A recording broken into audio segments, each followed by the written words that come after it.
Be me. 27 years old, working as a stalker at Target, making barely above minimum wage. Live in a shitty studio apartment that smells like the neighbor's cooking, no matter how much I air it out.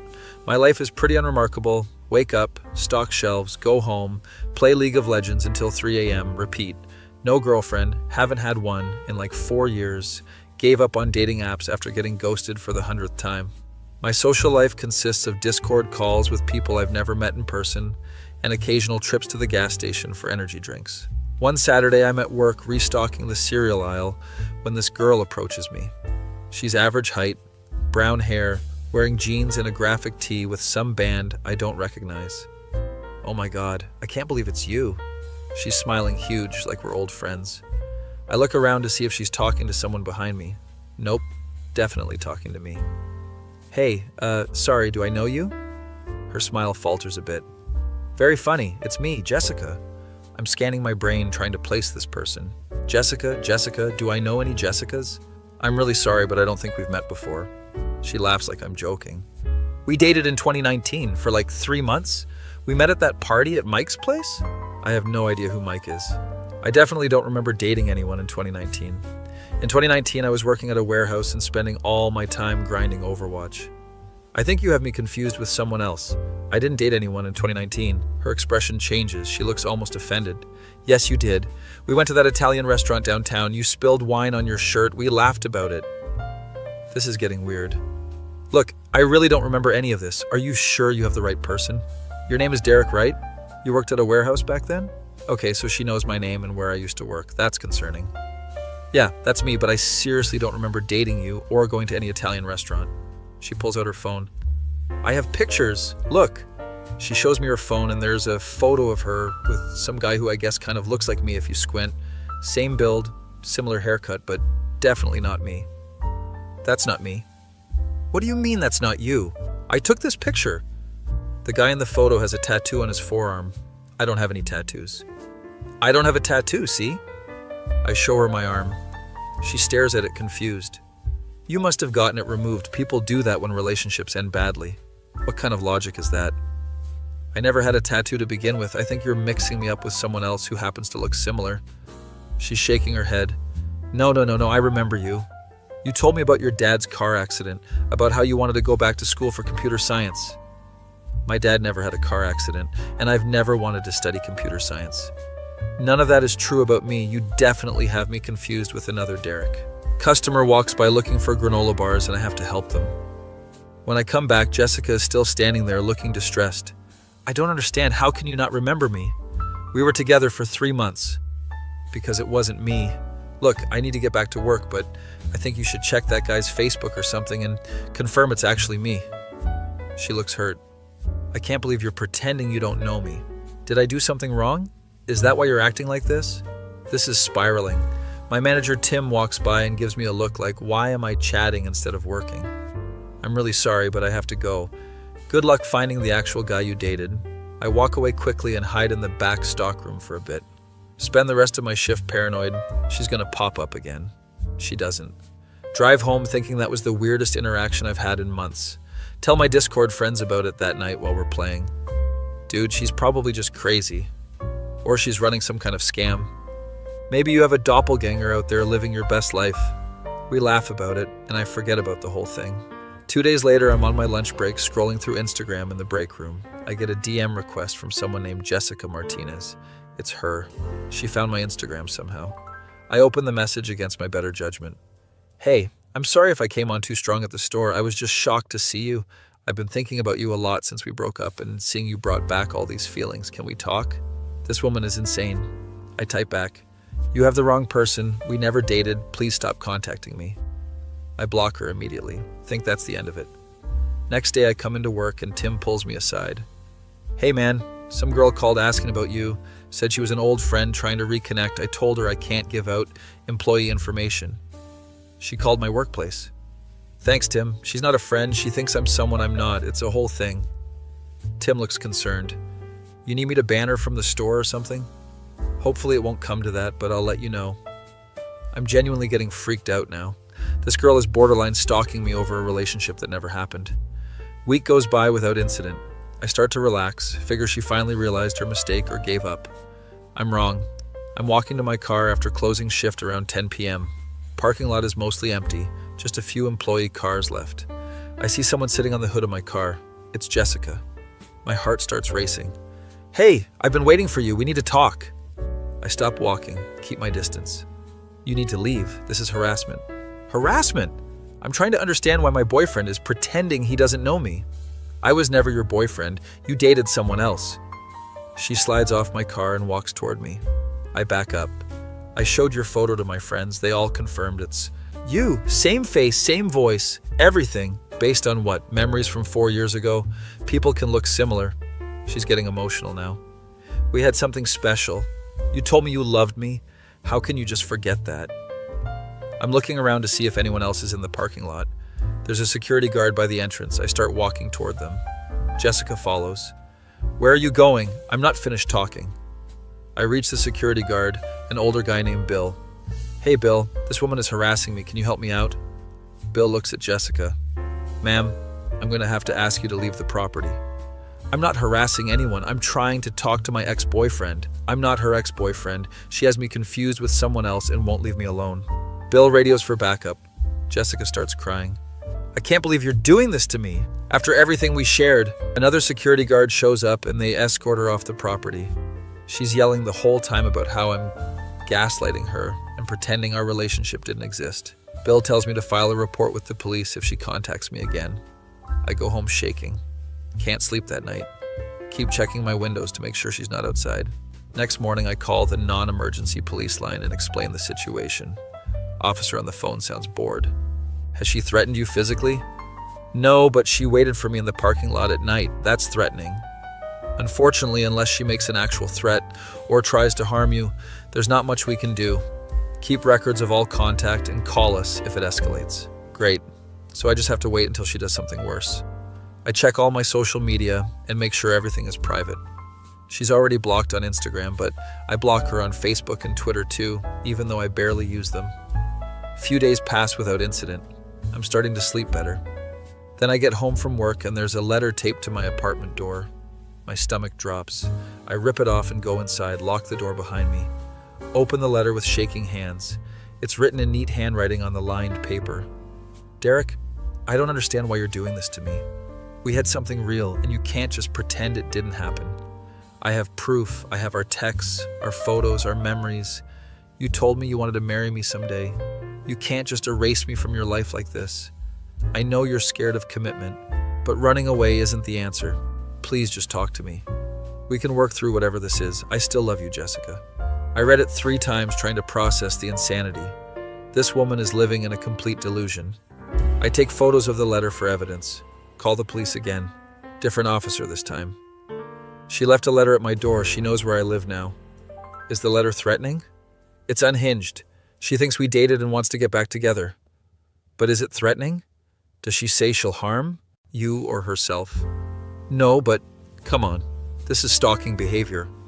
"I understand your concern, sir. I'll make a note in our system. If she contacts you again or you feel you're in immediate danger, call 911. Hang up feeling completely helpless. System is useless until something bad actually happens. I tell my apartment manager about the situation. He says he'll keep an eye out, but there's not much he can do unless she tries to enter the building. I'm genuinely considering moving at this point. Can't afford it though, barely making rent as is. I start varying my schedule, taking different routes to work, looking over my shoulder constantly. This is no way to live. Week later, I'm at work and get called to Tim's office. He looks uncomfortable. "So that girl came by again. She didn't come in the store, but she was in the parking lot. Said she just wants to give you something." "What is it?" I told her to leave it with me. I'd give it to you. He hands me a small wrapped box. I don't want to open it. "You should probably look at it here in case it's something we need to report." I unwrap it carefully. It's a necklace with half a heart pendant. There's a note. "I kept the other half all these years waiting for the day I'd see you again. Now that I found you, we can be whole again." This is actually insane. "Tim, I need you to ban her from the property. This is getting out of hand." "Already done. I told her if she comes back, we're calling the cops." "Thanks, man." I leave the necklace in Tim's office. Don't want it anywhere near me. That night I'm playing League, and my Discord friend Jake, asks how the crazy stalker situation is going. I fill him in on everything. Dude, you need to find this other Derek guy and get her to see you're not him. How the hell am I supposed to do that? I don't know, hire a private investigator or some shit?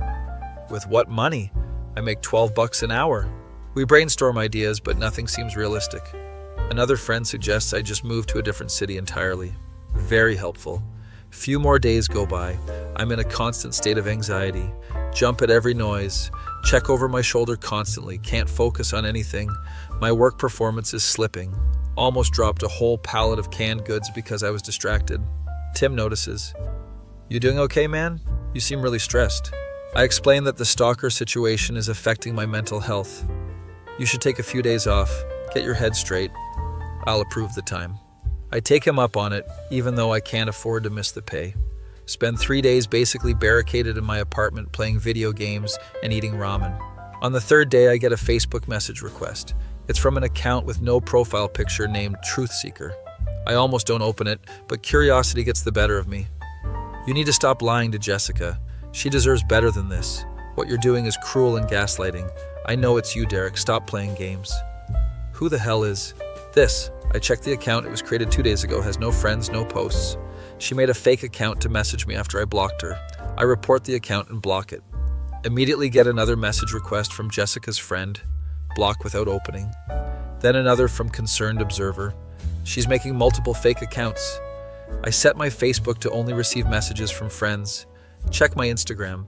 She somehow found my account again, even though I blocked her. Must have made a new account. I see she's been liking my posts from months ago. That's not creepy at all. I make my Instagram completely private and go through my followers, removing anyone I don't personally know. This is exhausting. My phone buzzes. Unknown number. Hey, it's Jessica. Please don't hang up. I just want to talk. I block the number immediately. 2 minutes later, different unknown number. I know you're getting my messages. Please just respond. I'm not trying to scare you. Too late for that. Block that number too. My phone rings. Another unknown number.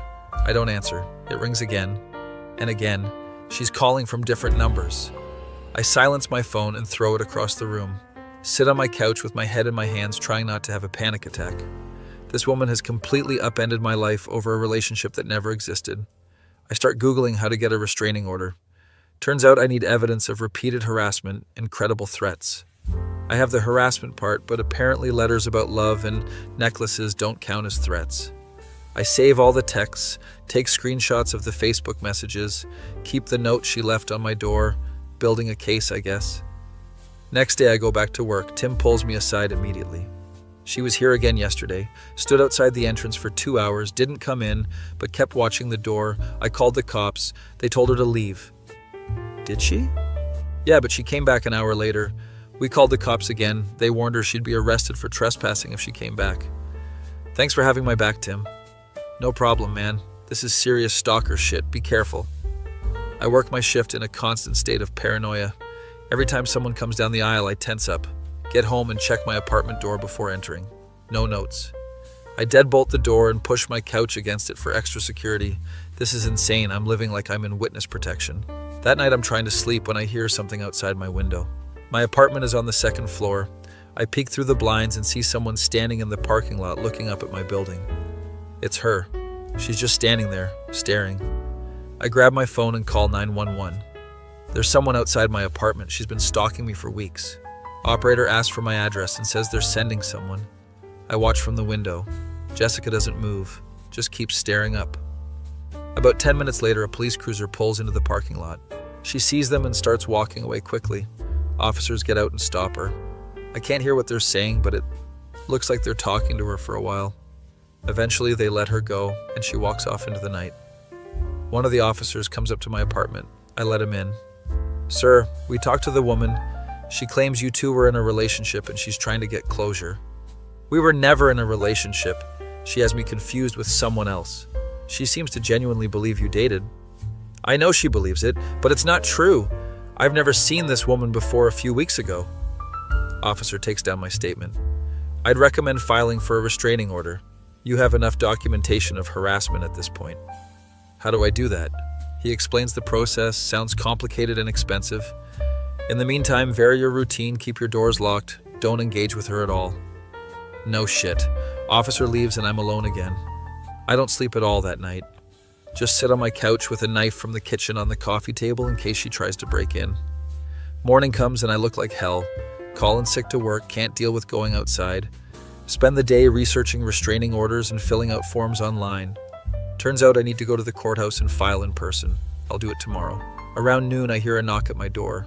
Freeze. Another knock. Derek, I know you're in there. Your car is parked outside. It's her. I'm not leaving until we talk. I grab my phone and call 911 again. There's someone at my door, the same woman from last night. She won't leave. While I'm on the phone with dispatch, she starts knocking louder. Derek, please, I just want to understand what happened. Why are you shutting me out? Ma'am, you need to leave or I'm calling the police. I'm not leaving. We need to talk about us. The dispatcher tells me officers are on the way. Jessica keeps knocking and talking through the door. I still have our text messages. I can show you. We talked every day. You sent me good morning texts and called me beautiful. How can you not remember that? Because it wasn't me. Stop lying. I know your voice. I know your laugh. I know you. I'm backed against the far wall of my apartment with the knife in my hand. This is genuinely terrifying. Finally, I hear sirens. The knocking stops. I hear heavy footsteps and radio chatter. Ma'am, step away from the door. I hear Jessica protesting. I'm just trying to talk to my boyfriend. Sir, are you okay in there? Officer calls through the door. Yeah, I'm okay. Can you open the door, please? I move the couch and unlock the deadbolt. There's 2 officers in the hallway and Jessica is in handcuffs. She's crying. I didn't do anything wrong. I just wanted to talk. Ma'am, you're being arrested for trespassing and harassment. They read her rights while she sobs. One officer takes my statement while the other takes her down to the patrol car. This should be enough for a restraining order now. Make sure you file tomorrow. I will. They leave with Jessica still crying in the back of the car. I watch from my window as they drive away. Sit on my couch shaking for an hour. Text my mom for the first time in weeks. Hey mom, can I borrow some money? I need it for legal stuff. She calls immediately. What's going on? Are you in trouble? I explain the whole situation. She's horrified. You need to move. Come back home. Mom, I have a job here. I can't just leave. Your safety is more important than a job at Target. She has a point, but I'm too stubborn to admit it. She sends me $200 for the restraining order and tells me to keep her updated. Next morning, I go to the courthouse. Wait in line for 2 hours to file the paperwork. Have to recount the whole story to a clerk who looks bored out of her mind. Hearing will be scheduled within 10 days. You'll get a temporary order until then. Leave with temporary restraining order in hand. Feel slightly safer but still paranoid. Go to work and give Tim a copy of the order in case she shows up again. Damn, dude, this is serious. Yeah, tell me about it. Work my shift without incident. Next few days are quiet, no messages, no calls, no showing up anywhere. Restraining order is working, or maybe the arrest scared her off. I start to breathe easier. My court date arrives. I show up in jeans and a button-up shirt, best I've got. Jessica's there with a lawyer. A lawyer? Where did she get money for a lawyer? We're called into the courtroom. Judge looks over the paperwork. Jessica's lawyer speaks first. Your Honor, my client maintains that she and the petitioner had a consensual romantic relationship in 2019. She's simply trying to reconnect. My turn. Your Honor, I have never met this woman before a few weeks ago. She has me confused with someone else who looks similar. Judge looks at Jessica. Do you have evidence of this relationship? She pulls out a folder full of printed texts and photos, hands them to the judge. Judge looks through them. My heart is pounding. These messages show a relationship between Jessica Martinez and someone named Derek, but there's no way to verify this is the same Derek. Jessica speaks up. It's him. I recognize his face, his voice, everything. Judge looks at me. Do you have any evidence that you were not in a relationship with this woman in 2019? How do you prove a negative? I have my work records showing I was working night shifts at a warehouse during the time she claims we were dating. I have bank statements showing I never went to any restaurants she mentioned. I didn't actually bring any of that. Judge looks unimpressed with both of us. Given the evidence of repeated unwanted contact, trespassing, and the arrest, I'm granting the restraining order, Miss Martinez. You are to stay at least 100 yards away from the petitioner at all times. No contact of any kind. Jessica starts crying again. But I love him. The order is in effect for 1 year. If you violate it, you'll be arrested. Do you understand? She nods while sobbing. Judge bangs the gavel. I walk out of the courthouse feeling like I can finally breathe. Jessica's lawyer stops me in the hallway. My client is struggling with some mental health issues. This isn't personal. It feels pretty personal when someone is stalking you. She genuinely believes you two were together. She's not malicious, just confused. That doesn't make it okay. Lawyer nods and walks away. I go home and sleep for 12 hours straight. First good sleep I've had in weeks. Next few weeks are peaceful. No Jessica sightings, no messages, nothing. I start to relax back into my normal routine. Work, game, sleep, repeat. Life is boring again, and I love it. About a month after the court date, I'm scrolling Facebook during my break. See a suggested friend, Derek Thompson. His profile picture looks familiar. I click on it. It's the guy from Jessica's photo, the one with the tattoo. Holy shit, he's real. I look through his public photos. There's pictures from 2019. There's pictures of him at an Italian restaurant. There's pictures of him with Jessica. I finally found the actual guy she dated. I screenshot everything and sent it to my phone. This is the proof I need. I message him. Hey man, this is going to sound weird, but I think your ex-girlfriend has been stalking me because she thinks I'm you. He responds within an hour. Wait, are you the Target guy? Yes, how did you know? Jessica's been posting about you on her private Facebook, saying you're pretending you don't know her. My friend showed me. It's been wild to watch.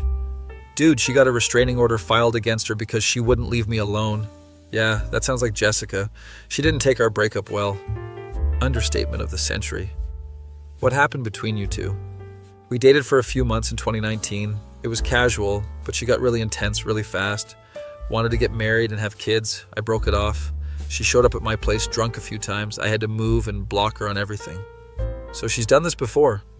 Yeah, man, sorry you got caught up in it. She must have seen you somewhere and latched onto you as like a replacement for me or something. This explains so much. Do you think you could maybe tell her I'm not you? Like, I don't talk to her anymore. I have her blocked everywhere. Last thing I need is her starting up again with me. Can't blame him. Fair enough. Thanks for clearing this up at least. No problem. Good luck with everything. I sit there staring at the messages. So this whole nightmare started because some crazy ex saw me and decided I was her ex-boyfriend reincarnated or something. What are the odds? I save all the screenshots in case I ever need to prove my case again. That night I tell my Discord friends about finding the real Derek. So she's just completely delusional. Yeah, she created an entire false reality where I'm him. That's some psychological horror movie shit. We play a few rounds of League, and I try not to think about it. Another month passes. I'm at the grocery store buying frozen pizza and energy drinks. See someone who looks like Jessica in the next aisle. My heart rate spikes. I abandon my cart and leave the store. Sit in my car for 10 minutes trying to calm down. It probably wasn't even her, but the paranoia is still there. I drive to a different grocery store across town. This is going to be my life now, constantly looking over my shoulder. A few weeks later, I'm at work and Tim tells me corporate is offering transfer opportunities to other stores. There's an opening in Phoenix, better pay, management position. I don't have management experience. They're willing to train. You've been here 3 years. You're reliable. I think about it. Fresh start in a new city, far away from crazy Jessica. Yeah, I'll apply. Application process takes a few weeks, but I get the position. 2 months later, I'm packing up my shitty studio apartment. Never thought I'd be happy to leave this place, but here we are. Load everything into a U-Haul and start the drive to Phoenix. It's a long drive, lots of time to think. Reflect on how a random case of mistaken identity turned into months of hell. Arrive in Phoenix and move into a slightly less shitty apartment. Start my new job as assistant manager. It's more responsibility, but better pay and no crazy stalkers. Life is looking up. Few months into my new life, I'm settling in nicely. Made some friends at work, joined a recreational basketball league, even though I'm terrible. One night, I'm at a bar with coworkers and my phone buzzes. Unknown Arizona number. I almost don't answer, but figure it's probably something work-related. Hello? Derek, thank God I found you. My blood runs cold. It's Jessica. Be me. Standing in a bar in Phoenix, phone pressed to my ear, hearing Jessica's voice. I hang up immediately. Hands are shaking. My coworker Alex notices. Dude, you okay? You look like you've seen a ghost. I need to go right now. Leave the bar and speed walk to my car. Get inside, lock the doors, sit there trying to process what just happened. How did she find my new number? How did she know I'm in Phoenix? I changed my number when I moved. Didn't give it to anyone from my old life except my mom. My mom wouldn't tell her, right? Unless Jessica called pretending to be someone else. Phone rings again, same unknown Arizona number. I decline the call. It rings again immediately. I turn my phone completely off, drive home taking random turns to make sure nobody's following me, get to my apartment complex and sit in the parking lot for 20 minutes watching for suspicious cars. Nothing. Finally go inside and triple check all the locks. Turn my phone back on and it immediately starts buzzing with missed calls and texts, all from that same number.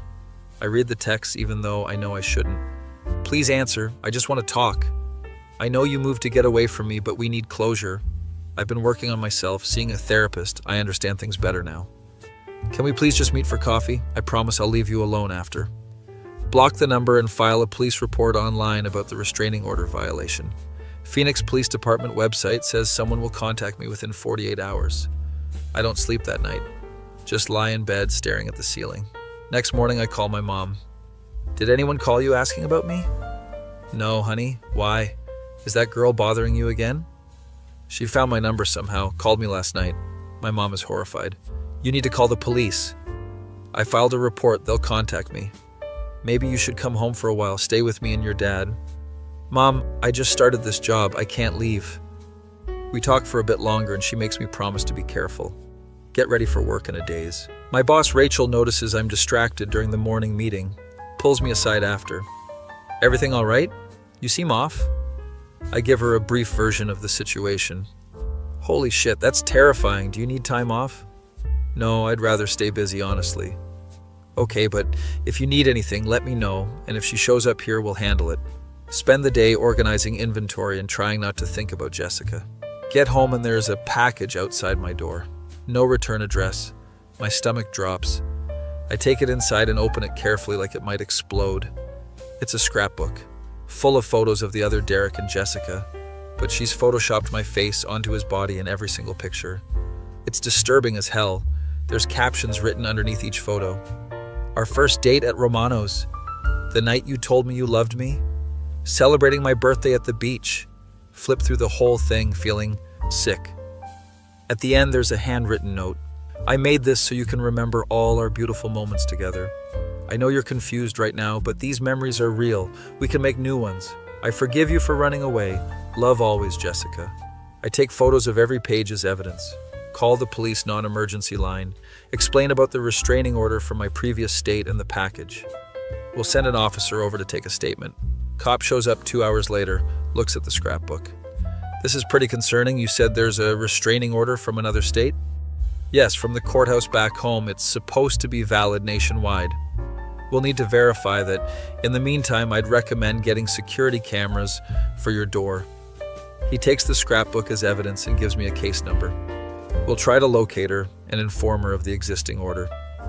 After he leaves, I immediately order a Ring doorbell camera. Also, order pepper spray and a taser, even though I've never used one. Next few days, I'm hyper-vigilant.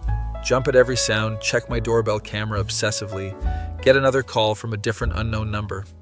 I answer without thinking. Stop calling me or I'm reporting you again. Sir, this is Detective Morrison from Phoenix PD. We've been trying to reach you about your case. Oh God, I just yelled at a cop. I'm sorry, I thought you were someone else. I understand. We located the woman from your report, Jessica Martinez. She's currently staying at an extended stay hotel near the airport. Did you serve her with the restraining order? We informed her of the existing order and warned her that any contact would result in arrest. She claimed she didn't know you were in Phoenix and just wanted closure. She called my phone multiple times and sent me a package. Yes, sir, we have that documented. She's been warned that if there's any further contact, she'll be taken into custody. After I hang up, I feel slightly better, but still paranoid. Few days pass without incident. Start to think maybe the police warning actually worked this time. I'm at work restocking the electronics section when I see someone watching me from the end of the aisle. It's a woman, but I can't see her face clearly. She turns and walks away quickly. Could be nothing. Could be her. I tell Rachel and she reviews the security footage. It's kind of blurry, but yeah, that's definitely someone watching you. Want me to call the police? Not unless she comes back. Might have just been a random customer. Rest of my shift goes normally. Leaving work around 9 p.m. and the parking lot is pretty empty. Get that feeling of being watched. Spin around and see someone standing by the shopping cart return. It's Jessica, wearing sunglasses even though it's night. I just want to talk. I pull out my phone and dial 911. She starts walking toward me. Please don't call the police. I'm not trying to scare you. You have a restraining order. You're not supposed to be within 100 yards of me. I know, but I had to see you. I'm leaving Phoenix tomorrow. I just needed to try one more time, operator answers. There's someone violating a restraining order. I'm in the Target parking lot on Camelback Road. Jessica stops walking. You're really going to have me arrested? After everything we meant to each other? We never meant anything to each other because we never met before you started stalking me. She pulls out her phone and holds it up. I have our texts, hundreds of messages. How can you say we never met? Those are texts between you and a different person who happens to share my name. Sirens in the distance. Jessica looks panicked. This isn't over. You can't run from the truth forever. She runs to a car I didn't notice before and speeds out of the parking lot. Police arrive seconds later. I give them the license plate number I managed to catch. We'll put out a bolo. She'll be picked up tonight, most likely. Give my statement for what feels like the 100th time. Drive home and immediately start looking for a new apartment in a different part of the city. This address is compromised. Spend hours on apartment websites before finding a place available immediately. It's more expensive, but has a secured entry and cameras everywhere. Put in an application that night. Get approved the next day. Tell my landlord I'm breaking my lease due to safety concerns. He's surprisingly understanding after I explain the situation. Spend the weekend moving all my stuff to the new place. Don't tell anyone at work my new address except Rachel. Change my phone number again. This time I set up a Google Voice number that forwards to my real number so I can easily block and track calls. Week later, Detective Morrison calls. We arrested Jessica Martinez for violating the restraining order and stalking. She's currently in custody awaiting arraignment. Thank God. How long will she be in jail? Depends on the judge. Could be anywhere from a few days to a few months. You'll need to testify at her hearing. Great. Have to see her again. Hearing is scheduled for 3 weeks out. Those 3 weeks are the most peaceful I've had in months. No calls, no messages, no surprise visits. Start to feel like a normal person again. Hang out with coworkers, go to the gym, actually enjoy living in Phoenix. The day of the hearing arrives. Show up at the courthouse in my only suit. Jessica is there in an orange jumpsuit, looking rough. Her lawyer looks exhausted. Judge calls the case. Prosecutor presents evidence. The calls, the package, the parking lot incident, security footage, my testimony about the months of harassment, screenshots of the photoshopped scrapbook. Jessica's lawyer tries to argue that she has mental health issues and needs treatment, not jail time. Your Honor, my client suffers from erotomania, a delusional disorder where she believes someone is in love with her. Judge looks at Jessica. Miss Martinez, do you understand that Derek is not the person you dated in 2019? Jessica is crying. I know what everyone keeps telling me, but my heart knows the truth. I feel it when I look at him. Judge sighs. I'm ordering a psychiatric evaluation and sentencing will be pending the results. In the meantime, you'll remain in custody. The restraining order is extended for 5 years. Jessica sobs harder. They take her away and I leave the courthouse feeling emotionally exhausted. Outside the courthouse, I'm approached by Jessica's mom. Older woman, looks tired and sad. I'm so sorry for what my daughter put you through. It's not your fault. She's been struggling since her breakup in 2019, refused to get help. I tried to get her into therapy, but she wouldn't go. Her lawyer mentioned erotomania? Yes, the doctors confirmed it. She fixates on people and creates elaborate fantasies. You're not the first. That's comforting. What happens now? They're going to treat her at a psychiatric facility. Hopefully she'll get better. Again, I'm so sorry. She walks away and I stand there processing everything. This whole nightmare was because of an untreated mental illness. Part of me feels bad for Jessica. Most of me is just relieved it's over. Weeks turn into months. Life in Phoenix is good. Get promoted to manager. Start dating someone I met at the gym. Her name is Amanda. She's a nurse, completely normal and stable. Tell her about the Jessica situation on our 3rd date. Holy shit, that's insane. Yeah, it was a rough few months. Do you think she'll come back? She's in a psychiatric facility indefinitely. Plus, there's a 5-year restraining order. That must have been so scary. It was, but I'm past it now. We keep dating and things are going well. 6 months later, Amanda and I move in together. Life feels stable for the first time in forever. One evening, we're cooking dinner when my phone rings. Unknown number, but it's a local area code. I answer cautiously. Hello? Hi, this is Dr. Patterson from Desert Hills Psychiatric Hospital. I'm calling about Jessica Martinez. My stomach drops. What about her? She's being released next week after completing her treatment program. I wanted to inform you as part of our safety protocol. Released? Is she cured or whatever? She's made significant progress and will continue outpatient treatment. She's been educated about the restraining order and understands the consequences of violating it. That doesn't make me feel better. I understand your concern. We believe she's no longer a threat, but wanted to make sure you were aware. After hanging up, I tell Amanda. Should we be worried? I don't know. They say she's better, but how do you trust that? We spend the evening discussing whether we should move again. Decide to wait and see.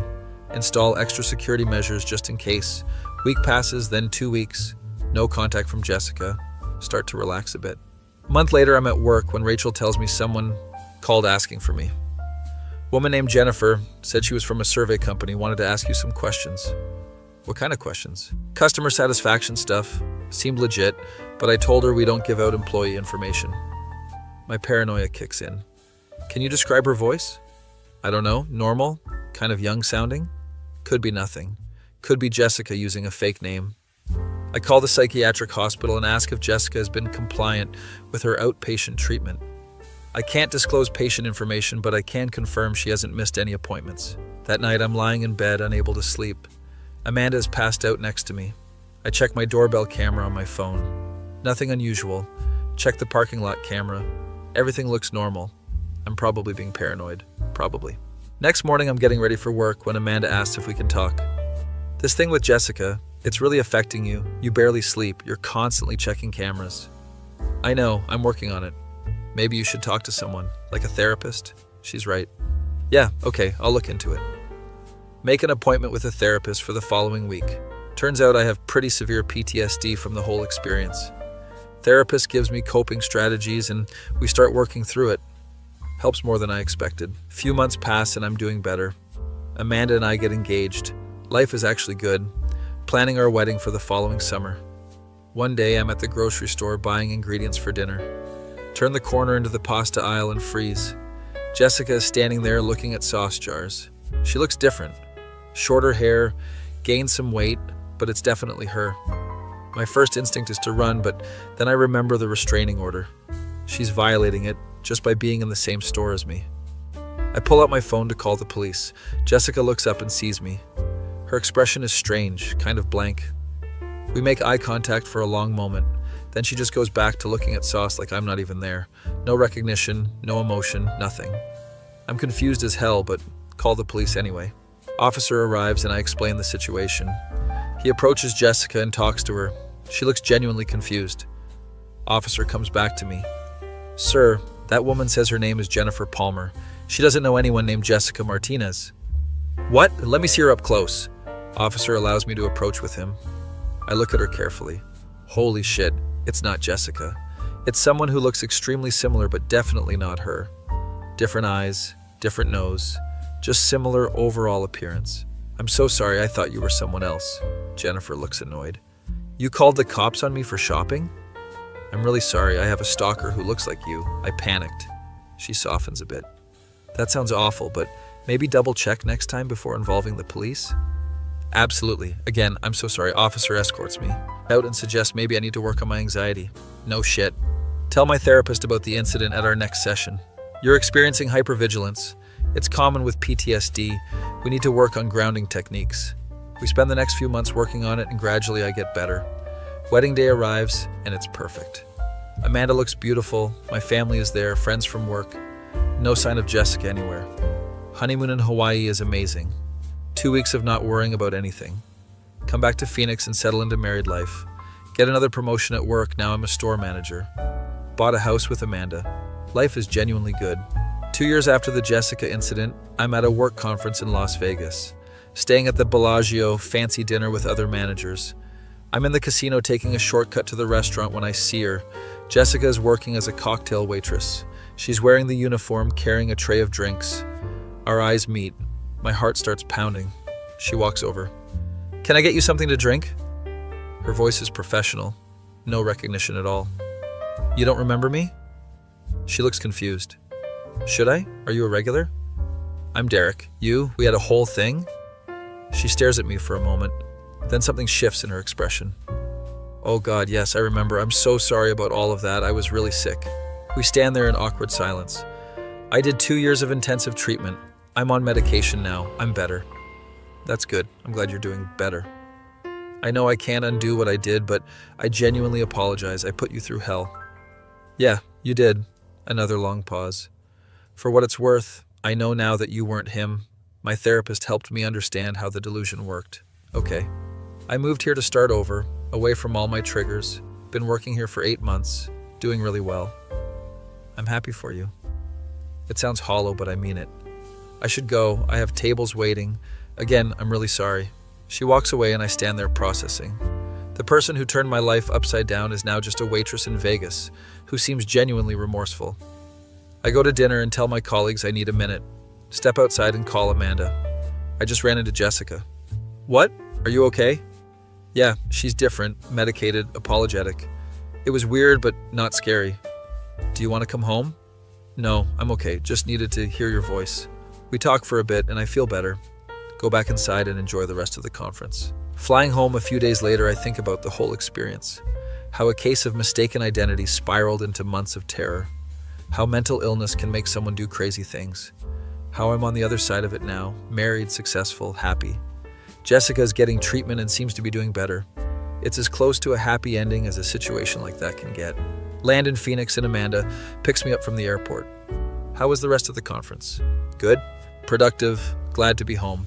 We drive back to our house, pull into the driveway, and I see a package on the porch. My chest tightens instinctively. You okay? Amanda notices. Yeah, just a package. Get out and check it. It's from Amazon, something Amanda ordered. Not everything is Jessica. We go inside and I make dinner while Amanda tells me about her week. Later that night, we're watching TV on the couch. Do you think you'll ever fully get over the Jessica thing? I think so. Running into her actually helped. Seeing that she's just a person dealing with illness, not some monster.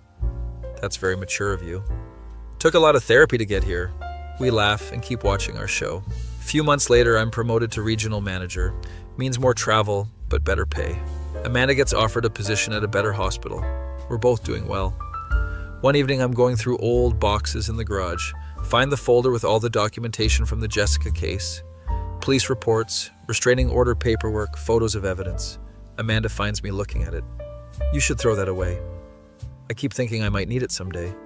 She's been gone for years. She's getting treatment. She apologized. Let it go. She's right. I throw the entire folder in the recycling bin. Feels liberating. That night I sleep better than I have in years. Next morning I wake up to Amanda making breakfast. How do you feel about kids? She asks. Kids? Yeah, I think we're ready. Stable jobs, nice house, good relationship. I think about it. Yeah, I think we're ready. We start trying and 6 months later Amanda is pregnant. Life moves forward. Our daughter is born the following spring. We name her Lily. She's perfect. I'm sitting in the hospital holding her when my phone buzzes. Text from an unknown number. My stomach drops reflexively. I open it. Congratulations on your baby. Saw your Facebook post. She's beautiful. Wishing you all the best, Jessica. She found me on Facebook somehow. But the message isn't threatening, just genuinely kind. I show Amanda. Are you going to respond? I don't know. Should I? Maybe just block her and move on? I think about it. Type back. Thank you. Then block the number. That's all the closure either of us needs. Weeks turn into months, turn into years. Lily grows up healthy and happy. Amanda and I are solid. Work is going great. Bought a bigger house in a nice neighborhood. Life is everything I never thought it would be during those dark months. Sometimes I think about the whole Jessica situation. How random and terrifying it was. How it could have ended so much worse. How lucky I am that she got help and I got therapy. Lily is 3 years old now, running around the backyard while I grill burgers. Amanda is pregnant with our second kid. My parents are visiting from out of state. Everything is normal and boring and perfect. I hear a knock at the front door. Amanda gets it since I'm manning the grill. A few minutes later, she goes, back out. Someone left a package for you. No return address. My old paranoia flares up for a second. What is it? Baby clothes and a card. We go inside and I open the card. Derek, I know we have a complicated history, but I wanted to send something for your new baby. I'm doing well now, married to a wonderful man, working as a counselor, helping people with mental health issues. I hope you and your family are happy. No need to respond, just wanted you to know I'm okay, Jessica. I show it to Amanda. That's actually kind of sweet. Yeah, weird but sweet. We donate the baby clothes to Goodwill. Don't need that energy in our house. But I keep the card. Reminder that people can change. That mental illness isn't a moral failing. That sometimes the scariest things in life can have relatively peaceful resolutions. Few more years pass. Lily is in first grade. Our son Marcus is 2. I'm now a vice president at a regional retail chain. Amanda is a head nurse at the hospital. We're living the suburban dream. One Saturday, I'm at Lily's soccer game when I see a woman on the sidelines. She looks familiar. It's Jessica, watching a kid who's playing on the other team. She sees me and waves. I wave back hesitantly. After the game, she approaches. Your daughter is really good. Thanks, yours too. That's my stepson, actually. My husband's from his first marriage. Awkward small talk ensues. I know this is weird, but I just want you to know I'm really doing well. The medication and therapy changed my life. I'm glad, seriously. I also want to apologize again, face to face, for everything I put you through. I appreciate that. I'm just glad we both ended up okay. Me too, anyway. I should go. My husband is waiting. Take care, Derek. You too, Jessica. She walks away and I watch her go. Amanda comes up with Marcus. Was that her? Yeah. How do you feel? Honestly, fine. She seems genuinely better. Happy even. Think you'll see her again? Probably. Small world and all that, but I think it'll be okay. We pack up Lily's soccer stuff and head home. That night after the kids are asleep, Amanda and I are having wine on the patio. You know what's crazy? I say. What? If the Jessica thing never happened, I probably would have stayed at Target forever, never moved to Phoenix, never met you. So you're saying your stalker was actually a blessing? Absolutely not, but maybe the universe works in weird ways. We sit in comfortable silence. Think about how a mistaken identity almost ruined my life, but somehow led me here. To this house, this family, this peace. Life is funny like that. A couple more years pass without incident. See Jessica occasionally at kid events since our kids are in the same school district. We nod politely and move on. No drama, no weirdness, just two people who had a terrible situation years ago and moved past it. One evening, I'm going through old photos for Lily's birthday slideshow. Find pictures from my old apartment, my Target, days my pre-Amanda life. I barely recognize that person. Scared, paranoid, constantly looking over his shoulder. Now I'm just a regular suburban dad with a mortgage and a minivan. Amanda comes into the office. What you looking at? Old photos, thinking about how different life is now. Better different? So much better. She kisses my head and goes back to bed. I close the laptop and sit in the dark office. Think about Derek Thompson, the guy Jessica actually dated. Wonder if he ever found out about the whole situation. Wonder if he's doing okay. Probably married with kids too, living his own life. Funny how one person's face can cause so much chaos. I go to bed and sleep soundly. No nightmares, no paranoia, just sleep. Next morning is Saturday. Family pancake day. Lily wants chocolate chips, Marcus wants everything. Amanda is laughing at them arguing over toppings. My phone buzzes. Unknown number. I almost don't check it, but I do. Hey man, this is Derek Thompson, the actual guy Jessica dated. I heard through mutual friends about what happened years ago. Just wanted to say sorry you got caught up in that mess. Hope you're doing well. I stare at the message. The man himself finally reaching out. I type back, no worries, man. All worked out in the end. Hope you're doing good too. He responds, yeah, man. Married now. Got a kid living in Seattle. Completely cut Jessica out years ago. Glad to hear she got help. Same here. Take care. You too. I put my phone down. The circle is complete. Both Dereks have moved on with their lives. Jessica's getting treatment and doing better. Nobody died. Nobody got seriously hurt. Just a strange chapter that everyone survived. Lily pulls on my sleeve. Daddy, my pancakes.